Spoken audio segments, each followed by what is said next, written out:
Hi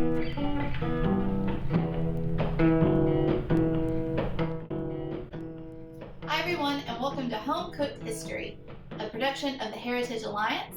My name is Megan, and I am not a professional chef, and this is not a professional kitchen. I am a historian, and this is my house. But the purpose of the show is to try to recreate recipes and dishes from the past, and that's what we're going to be doing today. So today we're going to be recreating Abraham Lincoln's bread pudding. Lincoln was born in Hardin County, Kentucky in 1809, and he was inaugurated as the 16th President of the United States in 1861. Unfortunately, he was assassinated after the Civil War in 1865, and we actually just acknowledged that the anniversary of that event. It's been 155 years since that took place. So Lincoln married Mary Todd Lincoln, who was also from Kentucky, and she owned a cookbook, one of the most popular cookbooks at the time, called Miss Leslie's Complete Cookery. This book was published in 1837 by Eliza Leslie, and Mary Todd Lincoln, unlike a lot of women in her station at the time, actually did most of the cooking for the household herself. So this was a very popular recipe, widely used. And it's likely that Abraham Lincoln enjoyed this particular dish because he had a real fondness and affinity for apples. A lot of people don't know that. He actually wrote to another lawyer that apples agree with me, and he was known to have apples for lunch with milk regularly. So, given his affinity for the fruit and the popularity of this cookbook at the time, which was in Mary Todd Lincoln's possession when they actually went to the White House, very, very likely that this was a common dish for Lincoln. So we're going to try to recreate this today. I actually chose to recreate this dish for personal reasons. I'm originally from Kentucky, which is where Lincoln was born, but I married a man from Illinois who claims that Illinois is the land of Lincoln. So this is probably one of the more regular arguments that we have, and I figured that there wouldn't be a more suitable dish for us to try out today. Here are a list of the ingredients that you'll need for this recipe. So for this recipe, you are going to use 12 small baking apples, half a loaf of bread. You're also going to use butter, lemon, nutmeg, vanilla extract, heavy whipping cream, brown sugar or light brown sugar, and powdered sugar. And these are your ingredients. Preheat your oven to 350 degrees. Next, we're supposed to peel and core the apples before we slice them very, very thin. I personally like apple skins, especially when they're baked, so I'm going to leave them on, but that's up to you. So the recipe says to slice these very, very thin. We're going to eventually put them into a baking dish, so having them be consistently thin is going to allow them to cook evenly and at the same time, so they'll be the same consistency.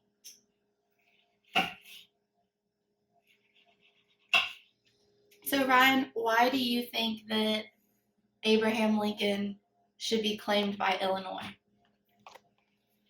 Well, our state motto is the land of Lincoln.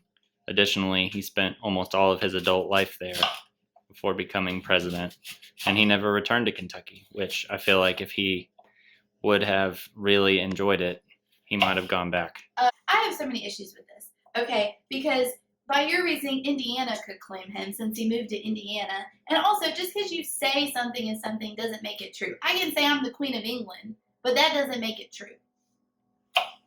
So just Illinois can say, oh, I'm the land of Lincoln, but Kentucky is the birthplace of Lincoln. Illinois is the land of Lincoln. That This is doesn't the make any argument we sense. have every time. That doesn't make any sense. The land where he's born would be the land of. No, the land where he chooses to spend his time, where he chooses to stay, that is the land of Lincoln.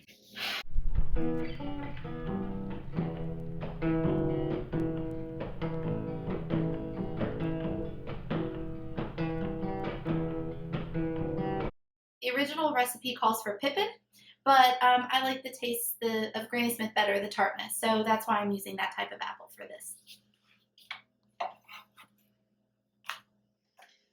Ryan, what are some things that you like about Abraham Lincoln? I like that he chose to call Illinois home for a really long time as an adult. That's what you like free about will. him? Yeah. That's what you like about him, That's is what I that like he about lived him. in Illinois?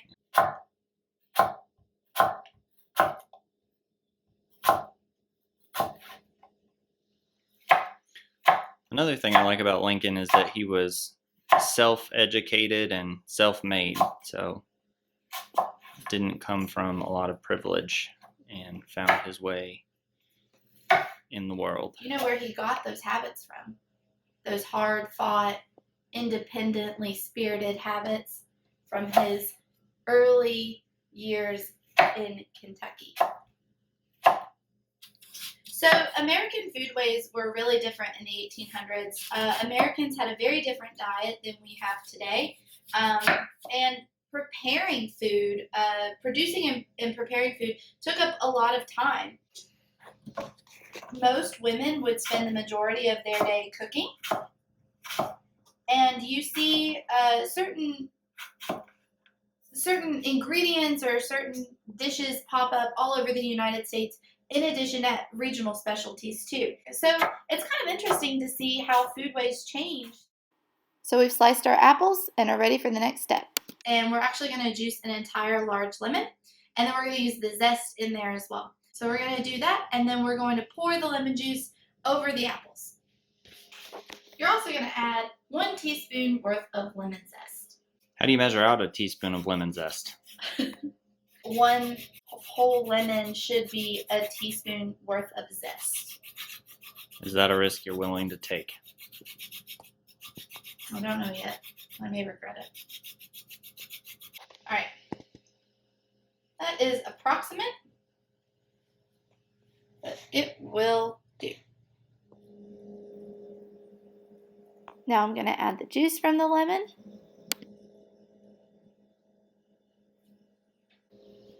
And then I'm going to add 1 teaspoon of nutmeg to our mixture. So in order to follow the recipe, we're going to want to mix the mixture until the seasoning and the lemon juice cover all of the apples. So now we're going to take our butter. We're going to be using a 1/4 cup of unsalted butter, and we're going to dice it into smaller chunks.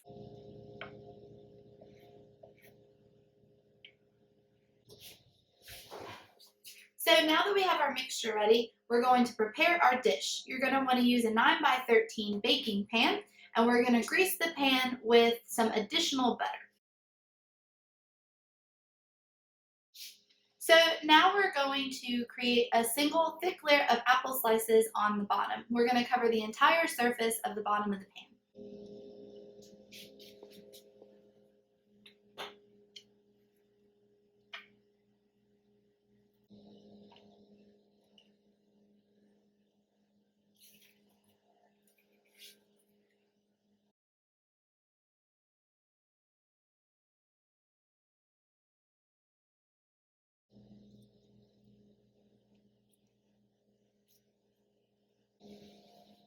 So now we have our first layer.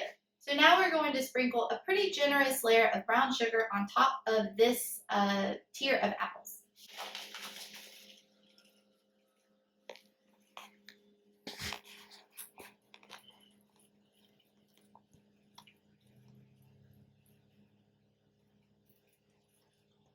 And now we're going to add a few dabs of the butter on top of this layer as well.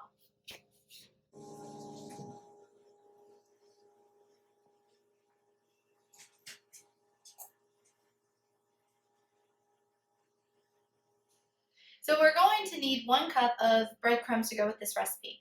You can purchase pre-made breadcrumbs at the store, or you can create your own homemade breadcrumbs using a loaf of bread that you have at home. I'm going to use sourdough because I like that flavor, and you're going to need 1 cup of breadcrumbs. You can do this by hand or with a food processor if you have one. It's hard to rip sourdough.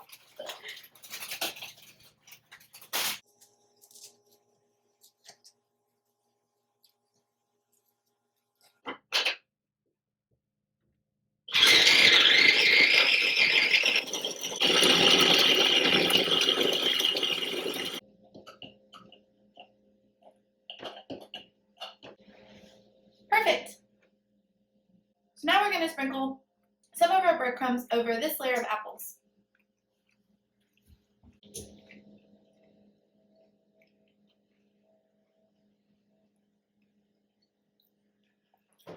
So now we're going to repeat the process, and each layer is going to look like this layer. So we're going to fill up the entire dish with apples, butter, sugar, and breadcrumbs.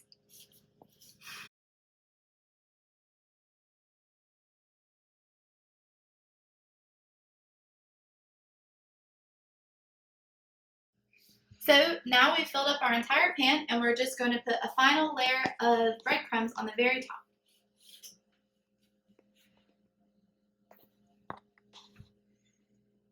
And voila!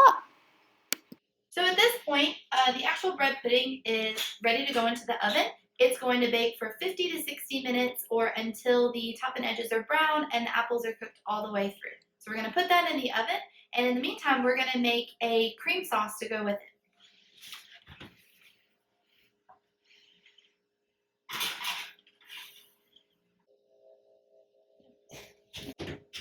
You are going to cook it uncovered. So now we're going to go ahead and make our cream sauce that's going to go on top of the bread pudding once it comes out of the oven. We're going to start with a small saucepan that's going to go on top of the stove. So we're going to warm a pint of heavy whipping cream in our saucepan on medium heat. We're going to whisk it as it warms.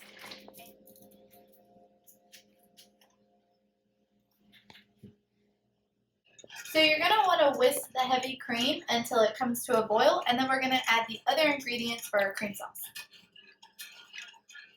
So while our cream is heating up, I'm going to go ahead and add the additional ingredients into their own little bowl so we can just put them in when it's ready to go. You're going to use 1/4 cup powdered sugar and 1 teaspoon of vanilla extract, as well as 1 teaspoon of nutmeg.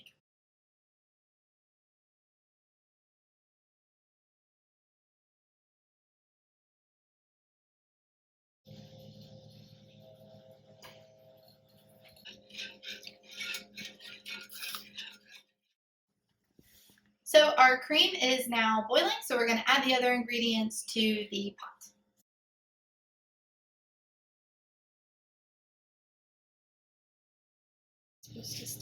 We're going to remove it from the heat after we add those new ingredients.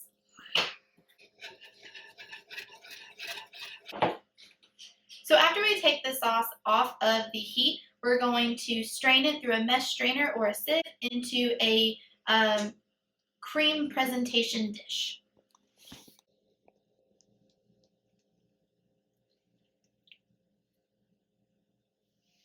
So we have our cream sauce.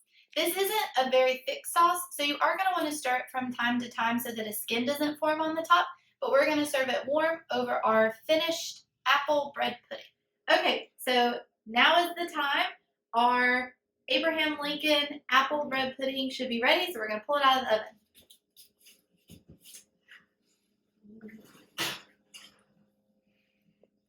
Look at that. Tasty but simple. It's clear why many early Americans liked this dish. Here it is, our final product, Abraham Lincoln's apple bread pudding and cream sauce. Thank you for joining us on this edition of Homecooked History, because past or present, everybody's gotta eat.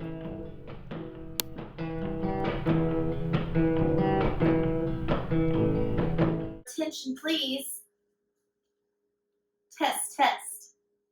Testity, test. I don't know if I like this angle as much. Testing.